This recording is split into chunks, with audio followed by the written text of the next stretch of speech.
గురుగారు నమస్కారం. గురుగారు జై వీరబ్రహ్మజీ. నమస్కారం అండి. గురుగారు మాకు చిన్న చిన్న కొన్ని సందేహాలు ఉన్నాయి, అవి వివరంగా మీరు చెప్పగలని కోరుతున్నాను. తప్పకుండా.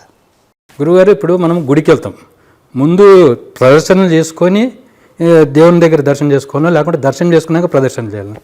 భగవంతుడి యొక్క సన్నిధానానికి వెళ్ళేటువంటి సందర్భంలో మనం సరాసరి కొన్నిసార్లు ఇంటి నుండి వెళ్తాం, ఆఫీస్ నుండి వెళ్తాం, మరొక ప్రదేశం నుంచి కూడా మనం వెళుతూ ఉంటాం. ఆలయ ప్రాంగణానికి వెళ్ళేలోపు ఎన్నో భౌతికపరమైనటువంటి ఆలోచనలు మన మనసులో ఉంటాయి.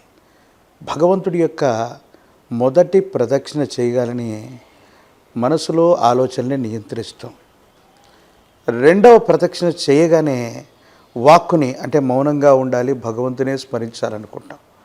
మూడవ ప్రదక్షిణ చేయగానే ఇతరత్ర ఫోన్లు మాట్లాడటం, ఇతరత్ర కార్యక్రమాలు చేయటం, ఇవన్నీ కూడా మానేస్తాం.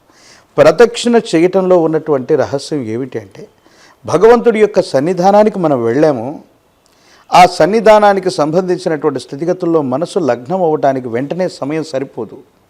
అందుకే భగవంతుడి పట్ల మనకు అవ్యాజ్యమైనటువంటి ప్రేమ, అనురాగం, భక్తి ఉంటాయి. కాబట్టి ఏ ఆలయ ప్రాంగణానికి వెళ్ళినా వెంటనే దర్శనం లభించకపోవటం, క్యూలైన్ల ద్వారా వెళ్ళటం, ప్రదక్షిణ చేయటం, ప్రత్యేకించి కొన్ని ఆలయ ప్రాంగణాల్లో ప్రదక్షిణే పరమావధిగా ఉంటుంది. మరో ముఖ్యమైనటువంటి అంశం, అంటే చారిత్రకారులు మిగతా వాళ్ళు చెప్తున్నట్టు, దేవాలయ ప్రాంగణంలో ఆ విమానం గోపురం మీద కొన్ని రకాలైనటువంటి అద్భుతమైనటువంటి శిల్పాలు చెక్కబడి ఉంటాయి.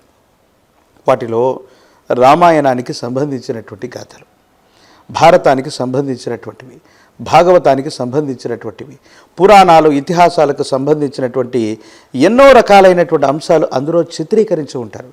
ఎందుకని ఆ విధంగా చిత్రీకరించి ఉంటారు? ఈనాడైతే మనకు సినిమాలు ఉన్నాయి, యూట్యూబ్ ఛానల్స్ ఉన్నాయి, డిజిటల్ మీడియా ఉంది, వార్తాపత్రికలు ఉన్నాయి. కానీ కొన్ని వందల సంవత్సరాల క్రితం ఇవేవి కూడా వాడుకలో లేనప్పుడు భగవంతుడికి సంబంధించినటువంటి వివిధ రకాలైనటువంటి రూపాలు, ఇది మత్స్యం, ఇది కూర్మం, ఇది వరాహం అని చెప్పడం. అలాగే మరో ముఖ్యమైనటువంటి అంశం చెప్పడం ఏంటంటే, ఎవరైనా సరే దంపతులకు కళ్యాణం అవుతుంది, వివాహం అవుతుంది.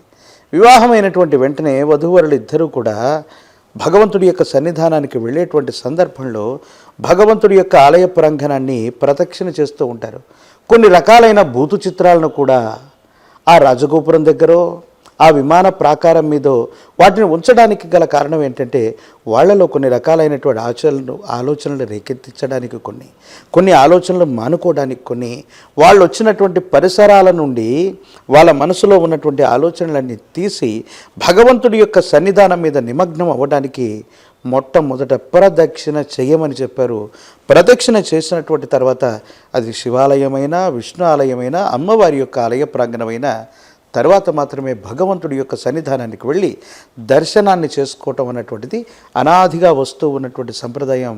మొట్టమొదట ప్రదక్షిణ చేసి వెళ్ళటం వల్ల మాత్రమే మన మనస్సు, వాక్కు, కర్మలు అన్నీ మన ఆధీనంలోకి వస్తాయి. అప్పుడు భగవంతుడి యొక్క సన్నిధానంలోకి మనం వెళ్ళి సంకల్పం చెప్పుకునేటువంటి ప్రయత్నాన్ని మనం చేస్తాం.